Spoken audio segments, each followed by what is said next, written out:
사도행전 14장 1절에서 7절을 함께 봉독하시겠습니다. 이에 이구뇽에서 두 사도가 함께 유대인의 회당에 들어가 말하니 유대와 헬라의 허다한 무리가 믿더라.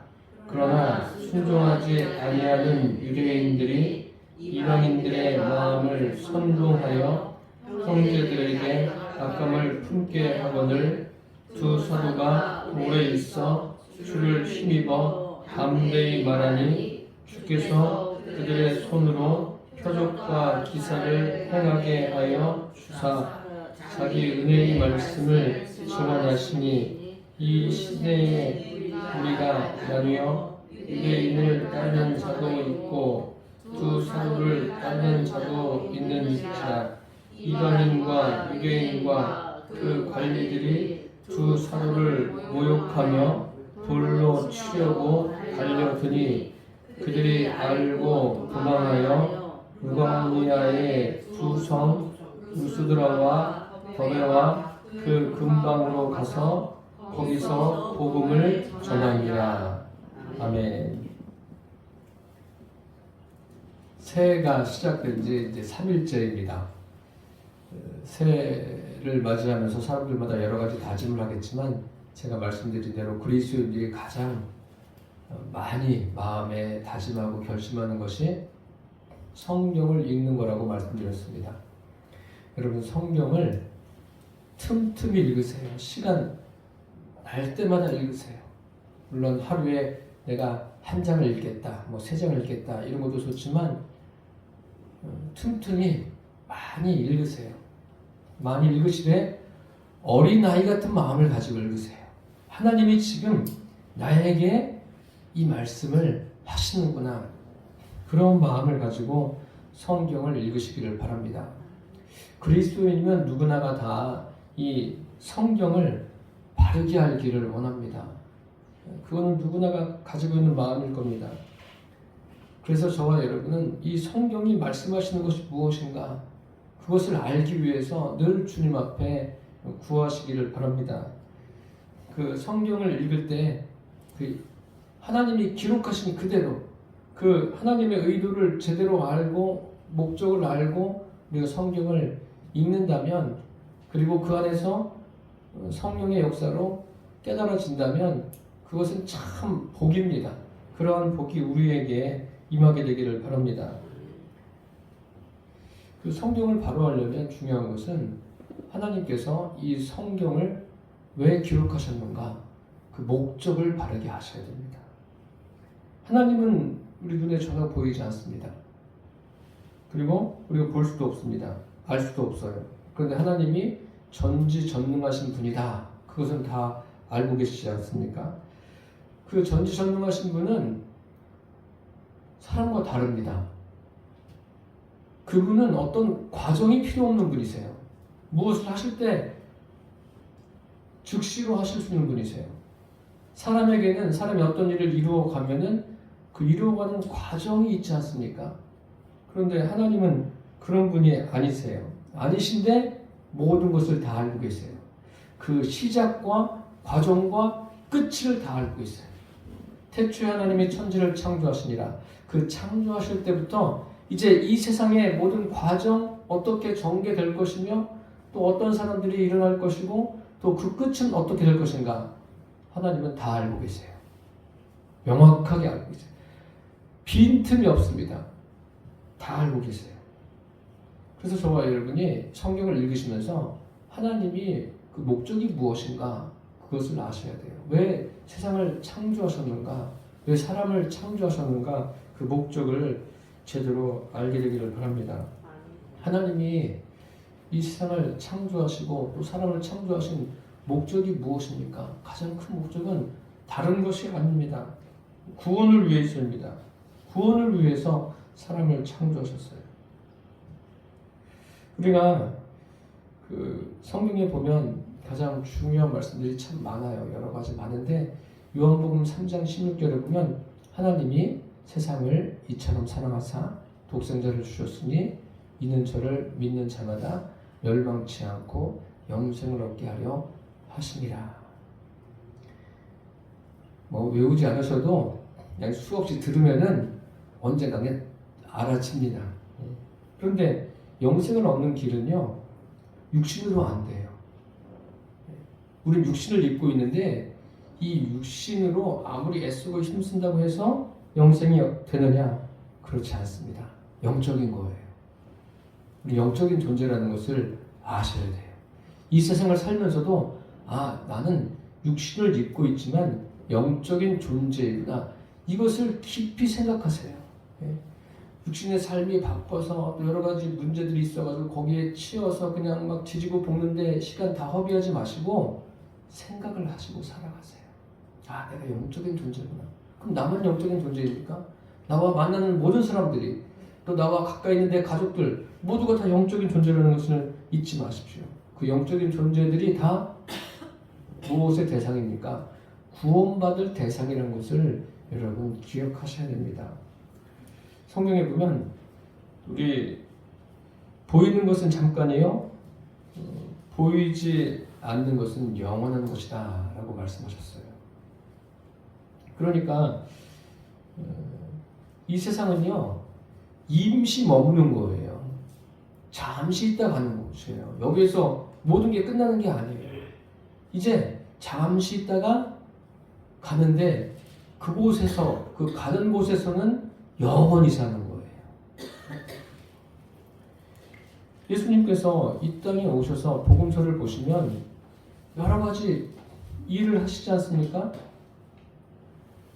병든 자도 고쳐주시고 사람들의 삶의 그런 문제들도 해결해 주시고, 그것의 목적이 뭐예요? 먹고 사는 것만 해결해주고 너희들 참 몸이 불편하지? 내가 건강하게 해줄게.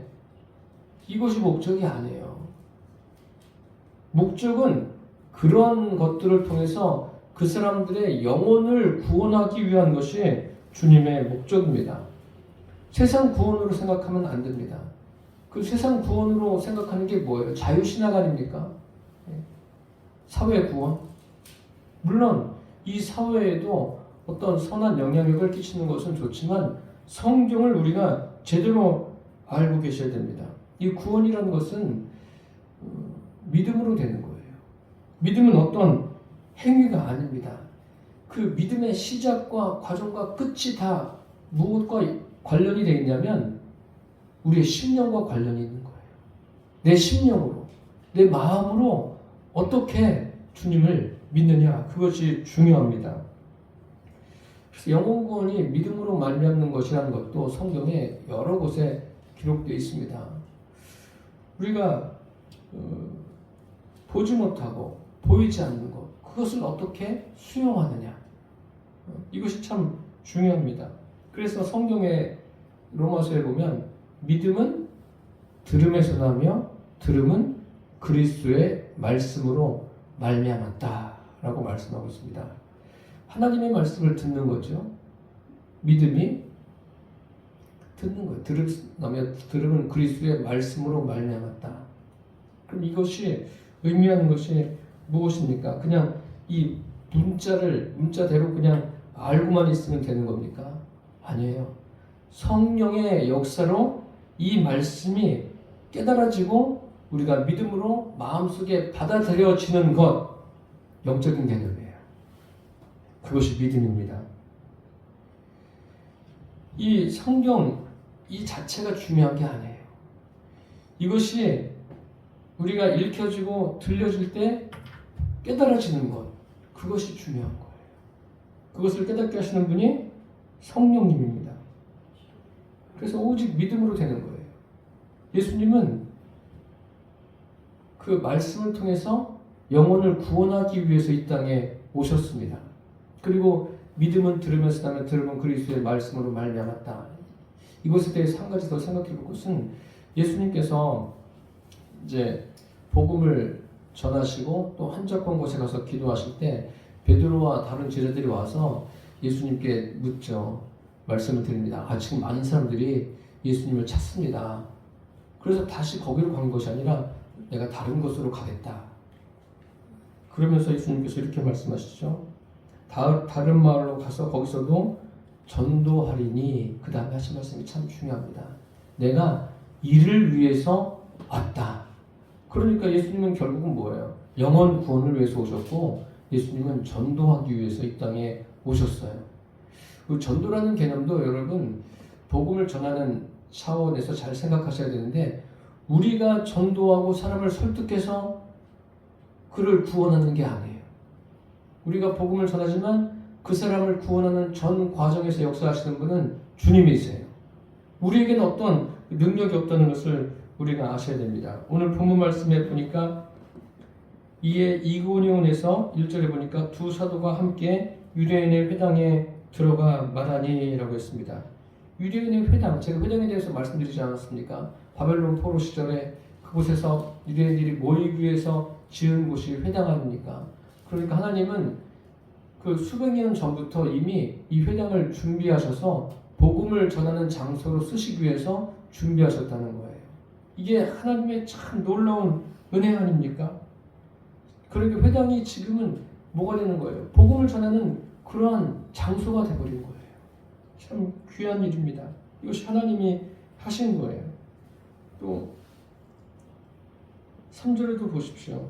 두 사도가 오래 있어 주를 힘입어 담대히 말하니 주께서 그들의 손으로 표적과 기사를 행하게 하여 주사 자기 은혜의 말씀을 증언하시니 자기 은혜의 말씀을 증언하게 이들에게 역사하신 거예요. 그러니까 사람은 어떤 존재입니까? 주님께서 중요하게 여기시는 것이 영혼 구원이에요. 그 전도라는 것을 통해서 영혼을 구원하시는데 그 모든 과정에 역사하시는 분도 사람이 아니라 주님이세요. 그럼 사람은 뭐예요? 우리들은 뭡니까? 복음을 전하는 우리들은 다른 것이 아니라 주님께 사용되어지는 그러한 귀한 존재라는 것을 여러분 잊지 않게 되기를 바랍니다. 그 전깃줄을 보면 뭐 아주 간단한 전깃줄부터 시작해서 우리가 상상할 수 없이 두께가 두꺼운 그런 전깃줄이 있습니다. 그 용도가 다 다르겠죠. 전기를 보낼 때 뭐 조그마한 전기, 뭐 이런 텔레비전을 틀 때는 큰 전기가 필요하지 않습니다. 거의 220V 그 안에 해결되는데 뭐 온풍기를 돌릴 때는 이거보다 조금 더 강력한 전력이 가야 되죠. 또 더 큰 발전기를 돌릴 때는 더 큰 전기가 들어가야 돼요. 하나님이 어떤 분이냐면 모든 전력을 가지고 계신 분이세요. 그래서 우리는 뭐예요? 통로예요. 전깃줄에 불과한 거예요. 그런 역할을 지금 저와 여러분들이 감당할 수 있기를 바랍니다. 우리가 주체가 아니라 하나님이 주체시고 우리를 사용하고 계심에 늘 감사할 수 있어야 됩니다. 하나님이 개입하실 때 그럴 때 역사가 일어나는 거예요. 베드로 같은 경우에 보십시오. 하나님이 개입하시지 않으니까 자기가 자신이 있는 거예요. 주님을 부인하지 않을, 주님을 위해서 죽을 자신이 베드로에게 있었습니다. 하나님이 개입하시니까 어떻게 돼요? 자기를 부인할 수밖에 없는 거예요. 자기를 부인해라. 이것도 설교를 통해서 들으시지만 내가 나를 부인해야지. 이렇게 되는 게 아니라 그곳에 성령의 능력이 임해야 되는 거예요. 성령이 아니고서는 우리가 성경을 깨달을 수도 없고 하나님의 그 목적이 무엇인가를 알 수도 없습니다. 그래서 저와 여러분은 늘 그 성령님을 날마다 인식하면서 살게 되기를 바랍니다. 성령님을 의식하십시오. 다른 거 말고요. 여기 조금 이따가 살펴볼 내용이지만 그 루스드라에서 안전뱅이를 일으키지 않습니까? 안전뱅이가 일어나요. 그러니까 사람들이 다 놀래요. 놀래서 그런 후에 어떻게 합니까? 참 이 사람들에게 그 바울과 바나바가 이해할 수 없는 그러한 일을 저지르지 않습니까? 이 사람을 일으킨 것도 뭐 바나바와 바울에게 어떤 큰 능력이 있는 것이 아니라 이것이 바로 성령의 역사입니다. 성령의 역사. 여기 1절에 유대와 헬라의 허다한 무리가 믿었다라고 했습니다. 유대와 헬라. 그러니까 주님은 정확하신 분이세요. 오직 성령이 너에게 임하시면 너희가 권능을 받고 예루살렘과 온 유대와 사마리아와 땅끝까지 이르러 내 증인이 되리라. 그러니까 이런 순서적으로 말씀하신 대로 이루어지는 거예요. 이제 믿음이 시작됐어요. 허다한 무리가 믿었는데 이 믿음이 도대체 어떤 믿음이냐? 이 믿음이 우리가 가지고 있는 대로 성령으로 거듭난 믿음이냐? 그런데 그런 건 아닌 것 같아요. 그런 이제 이것을 제가 설명하려면 길어지는데 일단 그렇게 아시고 또 이제 사도행전 뒷부분에 가면 설명할 기회가 있습니다. 그때 더 자세하게 설명을 드리겠습니다. 구원받는 것은 간단한 게 아니에요. 그리고 결코 쉽지 않아요. 시간이 갈수록 어떻습니까? 역사가 더 진행될수록 구원받지 못하는 사람들이 더 많아져요. 그러니까 이 지구가 아주 오래오래 지속되는 게 이게 참 꼭 복이라고는 할 수 없습니다.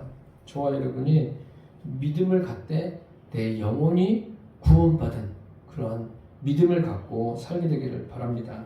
이제를 보니까 그러나 순종하지 아니하는 유대인들이 이방인들의 마음을 선동하여 형제들에게 악감을 품게 했다라고 했습니다.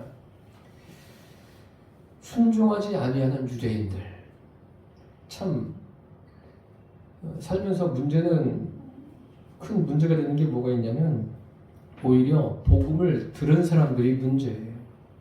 복음을 뭔가 조금 아는 사람들이 문제를 일으킵니다.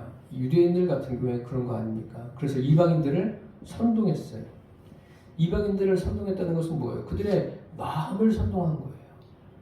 참 마음을 선동해서 잘못된 길로 이끌고 가는 사람들, 뭐 이런 사람들이 사회에서는 뭐 분위기 메이커 해가지고 분위기를 막 띄워서 즐겁게 하는 거, 물론 잠시는 그런 것도 필요하지만 예를 들어서 그런 사람들이 어떤 영적인 것을 방해하고 그러는 것은 굉장히 큰 악이라는 것을 여러분 분별하셔야 돼요. 뭐 즐거운 게 다 즐거운 게 아닙니다. 육신의 즐거움을 누리는 것도 좋지만 그 안에서 영적인 분별력을 가질 수 있게 되기를 바랍니다. 여기 이방인들을 선동하는 유대인들은 사람들을 배나 지옥 자식이 되게 만드는 사람들이에요. 굉장히 안타까운 일입니다. 이것은 형제들에게 악감을 품게 했다. 이 악감을 품게 했다는 건 뭐예요? 마음의 문제예요. 그 심령을 손부리채 악한 것이 점령하도록 유대인들이 선동한 거예요. 참 안타까운 일입니다. 그런데 이러한 상황에서도 바나바와 바울은 어떻게 합니까? 그들과 오래 있었다라고 했습니다. 오래 있었다는 것은 그 친밀한 주님 안에서의 교제 가운데 있었다는 거예요. 저와 여러분들도 주님 안에서 이러한 믿음의 교제가 시간이 갈수록 더 친밀해지기를 바랍니다. 4절과 5절에 보시면 그 시내에 무리가 나뉘어 유대인을 따르는 자도 있고 두 사도를 따르는 자도 있다라고 했어요. 그러니까 복음이 지금 힘있게 전파되는 거예요. 전파되는데 또 어떤 일이 생깁니까? 5절에 보니까 이방인과 유대인과 그 관리들이 두 사도를 모욕하며 돌로 치려고 달려드니 그들이 알고 도망하여 루가오니아의 두 성 루스드라와 더베와 그 근방으로 가서 거기서 복음을 전했다라고 했습니다. 복음이 전파되는 곳에는 핍박이 있습니다. 고난이 항상 있어요. 이게 무엇과 같으냐면 사도행전을 읽어보시면 마치 그 사사기를 보는 듯합니다. 뭐 사사기와 똑같다는 이야기가 아니라 사사 시대에 보면 사람들이 처음에 하나님을 잘 섬겨요. 그러다가 하나님을 떠나지 않습니까? 하나님이 심판을 하셔요. 그럼 심판을 한참 받다가 괴로우니까 다시 회개하고 돌아오고 이것이 반복돼요. 그럼 사도행전에는 무엇이 반복되냐면 복음을 전합니다. 복음을 전해서 사람들이 복음을 받아들이는 일들이 곳곳에서 일어나요. 그것으로 끝나는 것이 아니라 그 다음에 또 뭐가 또 가해집니까? 핍박이 있어요. 고난이 있어요. 그래서 또 사람들이 사방에 흩어져요. 흩어져서 복음을 전해요. 그럼 또 핍박이 있고 고난이 있어요. 이것이 계속 반복되는 것이 사도행전이에요. 그래서 이제 바나바와 바울이 이러한 핍박 가운데도 복음을 전하기를 주저하지 않습니다. 담대하게 더 복음을 전합니다. 8절에서 우리 18절까지 함께 공독하시겠습니다. 루스드라에 발을 쓰지 못하는 한 사람이 앉아있는데 나면서 걷지 못하게 되어 걸어본 적이 없는 자라. 바울이 말하는 것을 듣거늘 바울이 주목하여 구원받을 만한 믿음이 그에게 있는 것을 보고 큰 소리로 이르되 내 발로 바로 일어서라 하니 그 사람이 일어나 걷는지라. 무리가 바울이 하는 일을 보고 루가오니아 방언으로 소리질러 이르되 신들이 사람의 형상으로 우리 가운데 내려오셨다 하여 바나바는 제우스라 하고 바울은 그 중에 말하는 자이므로 헤르메스라 하더라. 시외 제우스 신당의 제사장이 소와 화환들을 가지고 대문 앞에 와서 무리와 함께 제사하고자 하니 두 사도 바나바와 바울이 듣고 옷을 찢고 무리 가운데 뛰어 들어가서 소질러 이르되 여러분이여 어찌하여 이러한 일을 하느냐. 우리도 여러분과 같은 성정을 가진 사람이라.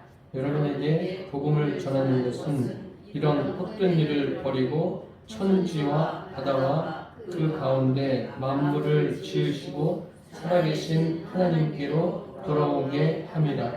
하나님이 지나간 시대에는 모든 민족으로 자기들의 길들을 가게 감행하셨으나 그러나 자기를 지원하지 아니하신 것이 아니니 곧 여러분에게 하늘로부터 비를 내리시며 결실기를 주시는 선한 일을 하사 음식과 기쁨으로 여러분의 마음에 만족하게 하셨느니라 하고 이렇게 말하여 겨우 무리를 말려 자기들에게 제사를 못하게 하니라. 아멘. 오늘 루스드라에서 보니까 발을 쓰지 못하는 한 사람이 앉아 있었어요. 이 사람은 걸어본 적이 없는 사람입니다. 근데 이 사람이 일어납니다. 바울이 일으켜요. 근데 정확하게 말씀드리면 바울이 아니라 주님께서 바울을 통해서 그 사람이 일어나게 하시죠. 근데 이 사건이 우리가 사도행전 앞에서도 살펴보았지만 사도 베드로가 성전 미문에서 나면서부터 안진뱅이 된 사람을 일으킵니다. 그리고 중풍병으로 누워있는 애니야를 일으키죠. 이것과는 좀 달라요. 어떻게 다른지 여러분 생각이 나십니까? 뭐 지금 질문한다고 해서 바로 생각이 되는 건 아니시겠죠. 그 성전 미문에 앉아있는 나면서부터 안진뱅이 된 자에게 베드로가 뭐라고 이야기하냐면 나사렛 예수 그리스도의 이름으로 명하노니 일어나라고 말하지 않습니까? 그리고 애니야에게도 뭐라고 말합니까? 예수 그리스도께서 너를 낫게 하시니 일어나라. 그럼 바울도 그러한 사도들을 본받아서 지금 이 루스드라의 안진뱅이에게 예수 그리스도 이름으로 명하노니 일어나라 이렇게 해야 맞지 않습니까? 그런데 그런 말은 없어요. 뭐라고 말합니까? 큰 소리로 그에게 말씀을 전하다가 내 발로 바로 일어서라. 이것이 끝입니다. 예수 그리스도라는 이름이 없습니다. 왜 성경 어디에는 이렇게 기록되어 있고 어디는 이렇게 기록되어 있고 이것을 우리가 잘 분별하셔야 됩니다. 그 사도행전 3장에 나면서부터 안진뱅이 된 사람 그리고 9장의 애니야 같은 경우에는 그들에게는 믿음이 없는 거예요. 믿음이 전혀 없는 사람들. 그 사람들에게 예수 그리스도의 이름으로 일어나라. 직접 말씀하신 겁니다. 예수님. 그래서 그들이 예수 그리스도의 능력으로 일어나는 거예요. 베드로의 능력이 아니라. 그런데 지금 오늘 본문에 이 사람은 다릅니다. 다른데 여기 뭐가 다르냐면 8절에 보니까 루스드라에 발을 쓰지 못하는 한 사람이 앉아있는데 나면서 걷지 못하게 되어 걸어본 적이 없는 자라. 이 사람에 대한 소개죠. 9절에 바울이 말하는 것을 듣거늘 바울이 말하는 게 무엇이겠어요? 복음을 듣는 거예요. 지금 이렇게 제가 설교하는 것처럼 바울도 복음을 전합니다. 복음을 전하면서 그 사람이 복음을 듣는 거예요. 듣는데 놀라운 게 뭐냐면 귀가 열린 거예요. 복음이 하나님의 말씀으로 들려지는 거예요. 여기 보세요. 바울이 주목하여 구원받을 만한 믿음이 그에게 있는 것을 보고 구원받을 만한 믿음이 그에게 있다는 것은 무엇입니까? 바울이 계속해서 복음을 전하는데 그 복음이 그 사람 안으로 쑥쑥 들어가는 거예요. 스펀지가 물을 흡수하듯이 마음속으로 쑥 들어가는 거예요. 그것을 바울이 보게 된 것 아닙니까? 그런 믿음이 지금 그에게 있는 거예요. 그리고 또 어떤 믿음이 있냐면 병고침을 받을 만한 믿음도 동시에 있는 겁니다. 성령님께서 바울에게 알게 하셨겠죠. 그것은. 그러니까 의미적으로는 뭐예요? 그 사람 안에 누가 계신 거예요? 예수님이 계시다는 거예요. 그걸 바울이 그것을 보는 거예요. 뭐 바울이 어떤 능력이 있는 것이 아니라 성령님께서 바울에게 알게 하신 거예요. 그런데 이 사람이 계속 듣고만 있는 거예요. 듣고 있고 그럴 때 바울이 그것을 그에게 알게 하시는 거죠. 그러면서 큰 소리로 내 발로 바로 일어서라. 그러니까 그 사람이 뭐라고 그래요? 나는 걸어본 적이 없는데요? 이렇게 말합니까? 그렇지 않습니다. 그 사람이 일어나 걷는지라. 그 말이 떨어지자마자 그 사람이 일어나 걸었다고 했어요. 참 놀라운 일 아닙니까? 그 사람 안엔 이미 예수님이 계셔요. 그리고 복음을 계속 들으면서 주님이 역사하시면 되겠구나. 뭐 혼자 뭐 이런저런 생각을 하고 있었겠죠. 그럴 때 베드로가 그것을 알려주는 거예요. 그러니까 즉시로 일어나는 거예요. 즉시로. 그 믿음이라는 것은 하나님의 말씀으로 되는 거예요. 말씀이 성령의 능력으로 깨달아질 때 믿음이 생기는 거예요. 우리의 믿음이 그렇게 되기를 바랍니다. 이 믿음이 영적인 거예요. 교회에서 설교를 들을 때는 그렇구나. 그리고 나가면 딴 사람 되는 거 이것은 글쎄요 믿음을 가지고 있는 건지 없는 건지 그 사람 본인이 제일 정확하게 알겠죠. 베드로는 지금 영적으로 본 거예요. 저 사람이 믿음이 있구나. 그러니까 그 설교를 하다가 주님이 그에게 감동하셔서 그 사람을 일으킨 거예요. 바울이 일으킨 게 아니라 그 점이 다른 거예요. 이 사람은 이미 믿음이 있는 것이고 믿음이 있는 사람에게 선포할 때 굳이 예수 그리스도의 이름으로 일어나라 이렇게 말할 필요가 없는 거라는 거예요. 무슨 말씀인지 아시겠습니까? 다른 거예요. 이 사람은 지금 복음을 들으면서 예수님과 그 성령님과 어떤 인격적인 관계가 되어 있지 않는 거죠. 그것을 바울이 그에게 알려주고 있는 겁니다. 우리가 이 성경을 읽으실 때 이런 내면적인 것, 이 심령의 것을 볼 수 있는 눈이 열려지기를 바랍니다. 이것을 보지 못하면 어떤 일이 생겨납니까? 이것을 보지 못하면 눈에 보여지는 것만 가지고 이야기해요. 그게 무엇입니까? 그게 바로 11절, 12절에 보십시오. 11절에서 13절에 보면 무리가 바울이 한 일을 보고 루가오니아 방언으로 소리질러 이르되 신들이 사람의 형상으로 우리 가운데 내려오셨다. 신들이 내려오셨다는 거예요. 그 사람이 지금 일어난 것을 보고 사람들의 반응은 눈으로만 본 거죠. 나면서부터 안진병된 사람이 걸어본 적이 없는 사람이 일어났다. 그 현상만 보고 그들이 지금 판단하고 말하는 거예요. 뭐라고요? 신들이 사람의 형상으로 내려왔다. 그러면서 바나바는 제우스라고 이야기하고 바울은 말하는 사람이니까 헤르메스라고 이야기하는 거예요. 그러면서 또 더 희한한 일이 벌어지지 않습니까? 시외 제우스 신당의 제사장이 소와 화환들을 가지고 대문 앞에 와서 무리와 함께 제사하고자 합니다. 참. 그러니까 이 사람들은 뭘 보는 거예요? 바울이 큰 소리로 내 발로 바로 일어서라. 그 말한 사람이 누구예요? 바울이에요. 바울이 말했으니까 어디에 관심이 가는 거예요? 바울에게. 오늘날도 마찬가지예요. 교회들마다 다 주님께서 다양한 은혜를 주시지 않습니까? 또 목회자에게 어떤 또 능력을 주셔서 병 고침 받기도 하고 우리 교회도 그런 일들이 있지 않습니까? 그런데 그게 목회자에게 어떤 능력이 있는 것으로 착각하지 마십시오. 제가 어릴 때 보면은 그 능력의 종 해가지고 그냥 많이 봤어요. 제가 어릴 때 그때 70년대 80년대. 그런데 그 사람이 능력의 종이 아니에요. 능력으로 역사하시는 분은 성령님이세요. 제가 가만히 생각해 보니까 그때부터 대한민국이 조금 방향이 좀 빗나간 것 같아요. 그래서 막 사람들이 사람에게 집중하게 되는. 우리는 사람에게 집중하는 게 아니라 살아계신 하나님께 집중하는 믿음을 가지셔야 됩니다. 네. 지금 바울이 그것을 여기에서 알게 해주세요. 사람들은 이 현상을 보고 야, 바울에게 어떤 능력이 있구나. 바울을 집중하는데 그게 뭐냐면 사람들의 한계예요. 사람들의 관심은 뭐예요? 외모에만 관심이 있어요.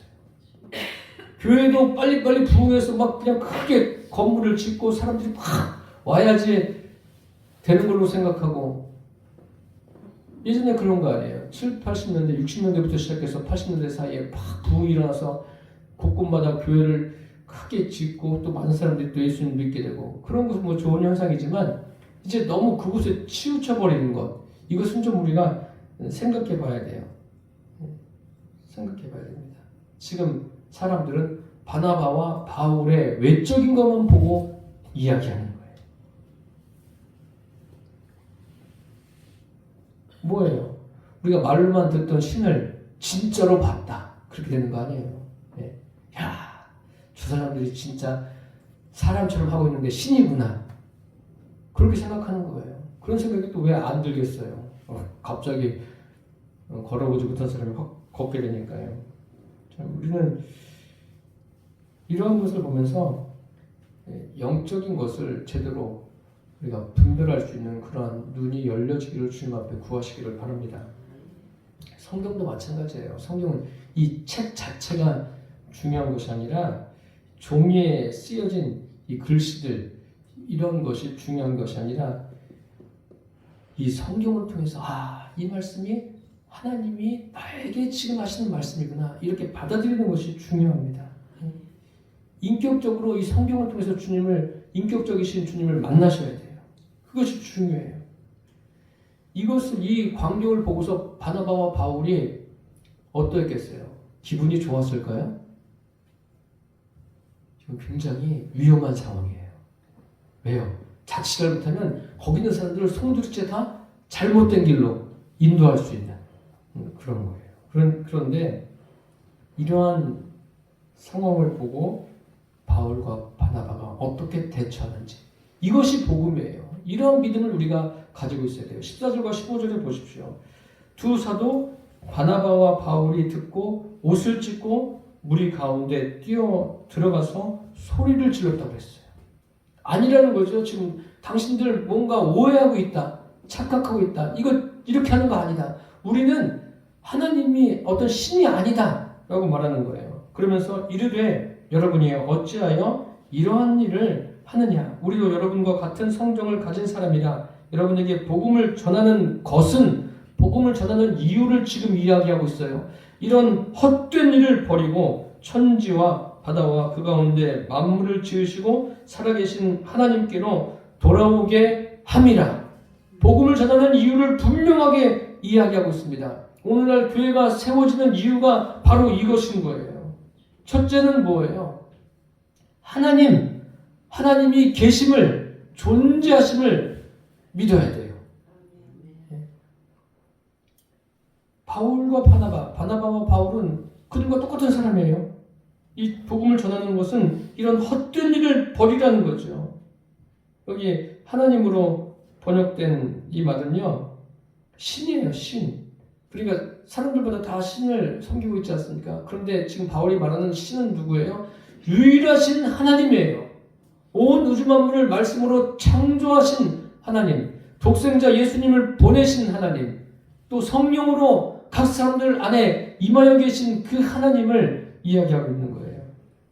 그리고 또 살아계신 분이에요. 살아서 역사하시는 분.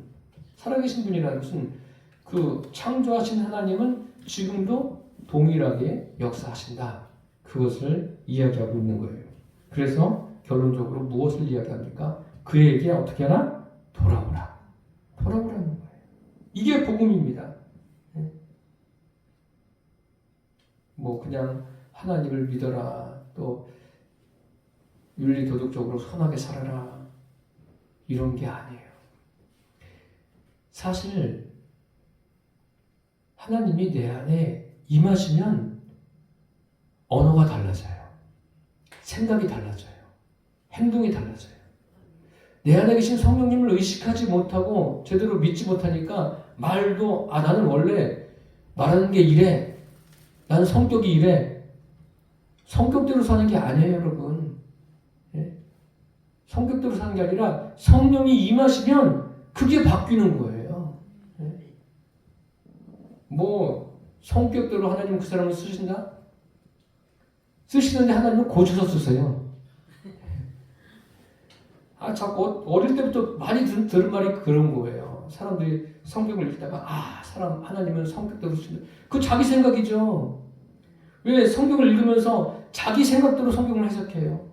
그러니까 참 필요한 것도 필요한 거지만 그 큐티한다, 말씀을 묵상한다, 필요하지만 그 묵상해서 나누기도 하는데 이게 참 조심스러운 거예요. 왜냐하면 자기 생각을 이야기하면 안 돼요. 성경을 읽어놓고 하나님의 목적은 이렇습니다. 그 목적을 아니까 참 내가 이렇네요. 이렇게 이야기하는 건 좋은데 자기 생각을 막 늘어놓는 것은 굉장히 위험한 거예요. 그래서 말씀을 묵상할 때도 늘 성령님을 의지하셔야 돼요. 그래서 항상 이 성경을 통해서 하나님의 목적하심이 무엇인가 이것을 늘 물어보게 되기를 바랍니다. 돌아오라는 거 아니에요? 돌아오라. 돌아오라는 게 뭐예요? 쉽게 말씀드리면 하나님과 관계를 회복하라는 거예요. 너희들 헛된 우상을 섬기는 거 그거 다 내버리고 하나님께 돌아오라는 거예요. 돌아와야지 인생이 어디에서 와서 왜 살며 어디로 가는가를 알게 되는 거예요. 이것이 중요한 거예요. 지금도 많은 사람들이 보세요. 세상 살면서 내가 어디에서 와서 왜 살고 어디로 가는지 모르고 살다가 그냥 나이가 차서 또 어떤 무슨 일이 생겨서 다 갑니다. 그냥 가는 사람들이 많아요. 그건 너무 인생을 허비하는 거예요. 한 번 사는 인생, 내 인생이 무엇인가? 도대체 내가 지금 이 땅에 사는 이유가 무엇인가? 그것을 알고 살게 되기를 바랍니다. 그 이유가 뭐예요? 주님을 만나야 되는 거예요. 주님을 만나시면 그 이유를 알게 되는 거예요. 그러니까 바나바와 바울이 옷을 찢으면서 돌아오라 그렇게 말하고 있지 않습니까? 주님을 기쁘시게 해드리는 것은요, 윤리 도덕적으로 막 행실이 뛰어나서 사람들에게 뭐 좋은 영향을 미치고, 물론 그런 것도 포함이 되겠지만 그것보다 더 중요한 것은 무엇입니까? 하나님과의 관계예요. 하나님과 관계가 시간이 갈수록 친밀해지는 거예요. 무엇으로요? 기록된 하나님의 말씀으로 되는 겁니다. 그래서 말씀을 가까이 하세요. 말씀을 많이 읽고 주야로 묵상하십시오. 오죽하면 하나님께서 여호수아를 세우시면서 이 율법책을 내 입에서 떠나지 말게 하며 주야로 그것을 묵상하여 그 가운데 기록된 대로 다 지켜 행하라 이렇게 말씀하셨겠습니까? 예. 누구든지 하나님께 돌아오기만 하면 됩니다. 그러니까 심령의 문제예요. 마음의 문제예요. 마음이 주님께 돌아오면 되는 거예요. 예. 마음이 떠나 있는 게 뭐예요? 그게 바로 우상 숭배인 거예요. 우상 숭배라는 게 무슨 뭐 어떤 형상을 세워놓고 그 앞에 절하는 것만이 우상 숭배가 아닌 거예요. 하나님을 떠나 있는 것 자체가 우상 숭배고 또 마귀에게 붙들려 사는 거예요. 그러니까 참 이런 말들은 듣기 부담스러운 거죠. 나는 이렇게 참 착실하게 성실하게 열심히 막 수십 년을 한 우물을 보고 열심히 일했는데 무슨 저런 말을 하나? 아니에요. 불편한 것 같지만 그게 진리예요. 하나님께 속해 있느냐? 그 다음은 뭐예요? 마귀에게 속해 있느냐? 둘 중에 하나예요. 둘 중에 하나.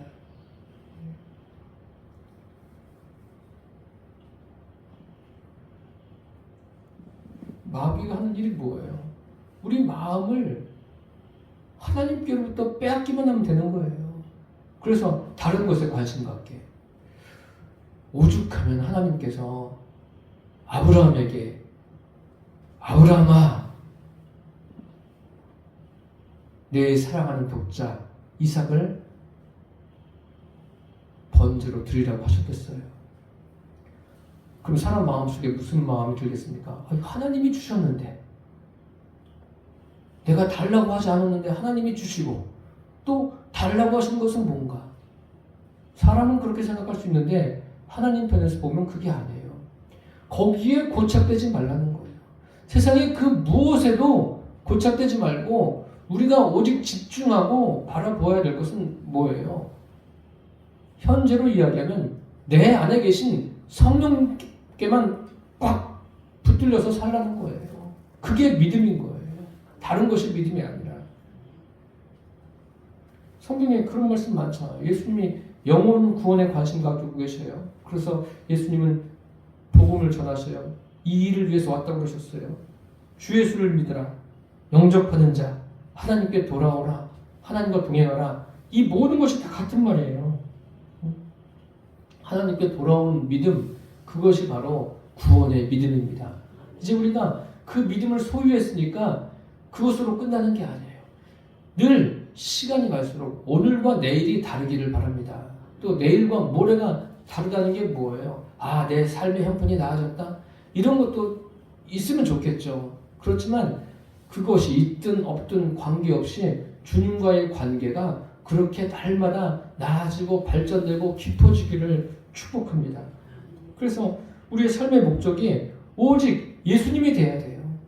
예수님이 내 삶의 목적이 돼야 돼요. 주님이 원하시는 것이 무엇입니까? 우리의 심령이에요. 우리의 심령과 화목하기 원하시는 것이 주님의 원하심입니다. 오늘 그래서 16절과 18절에 보니까 하나님이 지나간 시대에는 모든 민족으로 자기들의 길들을 가게 방임하셨으나 그러나 자기를 증언하지 아니하신 것이 아니니. 그럼 증언을 했다는 거예요? 안 했다는 거예요? 하신 거예요. 그러니까 누구든지 로마서 1장 20절에 있는 대로 핑계치 못하는 거예요. 나는 복음을 못 듣는데요? 그런 게 없는 거예요. 왜요? 오늘 17절에 보세요. 곧 여러분에게 하늘로부터 비를 내리시며 결실기를 주시는 선한 일을 하사 음식과 기쁨으로 여러분의 마음에 만족하게 하셨느니라. 하나님은 모든 인생에게 비를 주셨어요. 또 결실기를 얻을 수 있도록 주셨습니다. 그러니까 사람들이 결실기를 얻었으면 난 농사 짓지 않는데요? 이렇게 말하는 사람이 있어요. 농사만 결실이 아니에요. 우리가 현대 이 시대를 살아가는 여러분들이 결실기는 무엇입니까? 뭐 직장생활하든지 사업을 하든지 그런 것을 통해서 얻는 것도 결실을 주시는 거예요. 그리고 보세요. 여러분의 마음에 그 음식과 기쁨으로 여러분의 마음에 만족하게 하셨다. 그렇게 하나님은 믿는 자들에게만 역사하시는 것이 아닙니다. 믿지 않는 모든 사람들에게도 동일하게 역사하세요. 그 역사하시는 이유가 무엇입니까? 하나님이 어떤 존재인가를 알고 하나님의 살아계심을 알고 돌아오라는 거예요. 하나님은 모든 것을 알고 계세요. 여러분의 일거수일투족 다 알고 계세요. 이 땅에는 그 70억이 넘는 인구, 그들의 모든 생각과 행동하는 모든 행동들 다 알고 계세요. 이 땅에 과거와 현재와 미래, 하나님은 모르시는 것이 하나도 없어요. 지금 뭐 전쟁이 일어나는 것, 또 일본에서 안타까운 일이 또 일어났죠. 그런 일들, 대한민국에서 일어나는 여러 가지 크고 작은 사건과 사건들 하나님이 다 알고 계세요. 그러니까 하나님은 뭐예요? 알파와 오메가예요. 처음과 나중이요. 시작과 마침이라는 거예요. 그분은 더 놀라운 것은 살아서 역사하십니다. 지금도 역사하세요. 여기 보세요. 음식을 주시고 기쁨을 주신다. 음식 먹는 것까지도 누가 주시는 거예요? 주님이 주시는 거예요. 그런데 주님께 이것도 모르고 그냥 자기가 열심히 수고해서 돈 벌어가지고 그냥 자기가 사와서 먹고 사는 것처럼 생각하는데 그게 아니라니까요. 기쁨을 주신다고 하지 않습니까? 내면의 기쁨도 주님이 주시는 거예요. 그 모든 것을 주님이 다 섭리하고 계시는 거예요. 그분께 돌아오라는 거예요. 그분께. 주님이 그것을 지금 말씀하고 계십니다. 그래서 인생을 살면서 가장 중요한 게 무엇입니까? 잘 먹고 잘 사는 게 가장 중요한 것이 아니라 현재의 삶에서 내 안에 계신 성령님을 항상 인식하고 의식하는 거예요. 그게 가장 중요한 거예요. 하나님을 인식하고 의식하다 보면은 하나님에 대해서 더 깊이 알지 않습니까? 그리고 깨달아지는 게 뭐예요? 아, 과연 하나님은 살아계신 분이 맞구나. 그래서 그 살아계신 하나님이 하신 말씀을 따라가게 되어 있어요. 그 말씀에 붙들면서 살아가게 되어 있습니다. 네. 하나님은 이렇게 사랑이 많으신 분이세요. 인생 모든 인생에게 그 먹고 사는 것까지도 책임져 주시는 분이세요. 이러한 하나님이 원하시면 무엇입니까? 목적은 영혼 구원이에요. 너희들 내게로 돌아오라. 그렇게 말씀하시는 거예요. 이미 하나님은 저와 여러분 안에 성령으로 임하여 계십니다. 그것을 잊지 마십시오. 진짜 능력이 뭐예요? 능력은 하나님이 성령으로 내 안에 계신 것, 그것이 능력입니다. 능력이고 또 많은 영혼들을 주님께 돌아오게 하는 것이 능력이에요. 그런데 그 능력이 우리에게 있습니까? 우리에게 없어요. 다 하나님께로부터 오는 거예요. 그러니까 전도를 해서 사람들을 주님께 인도했다. 이것도 우리가 주님께 사용되어진 거지, 그런 모든 과정과 그 사람의 영혼을 구원하시는 능력이 주님께 있음을 잊지 않게 되기를 바랍니다. 그래서 매일매일이 주님을 의식하며 사세요. 분초마다 주님을 의식하세요. 주님을 깊이 생각하세요. 그러면 내 믿음만 깊어지는 것이 아니라, 여기 보세요. 주님이 일상도 책임진다고 하시지 않습니까? 저와 여러분이 2024년도 내 안에 계신 성령님과 깊이 친밀하게 교제하심으로 승리하는, 매일같이 그 승리의 기쁨을 누리는 그런 역사가 일어나게 되기를 축복합니다. 기도하겠습니다.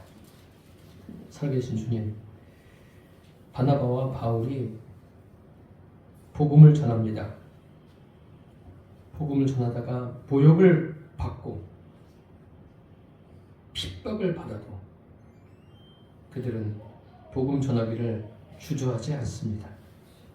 성령의 역사하시는 줄 믿습니다. 분별력을 가지고 그들이 복음을 전합니다. 아버지, 지금 이 자리에 있는 우리 성도들에게 하나님의 한량없는 은혜를 베풀어 주옵소서. 날마다 주님 안에서 믿음이 더 깊어지기를 소망합니다. 내 안에 계신 성령님을 항상 인식하고 의식하며 살아가도록 하여 주옵소서. 예수님의 이름으로 기도드립니다. 아멘.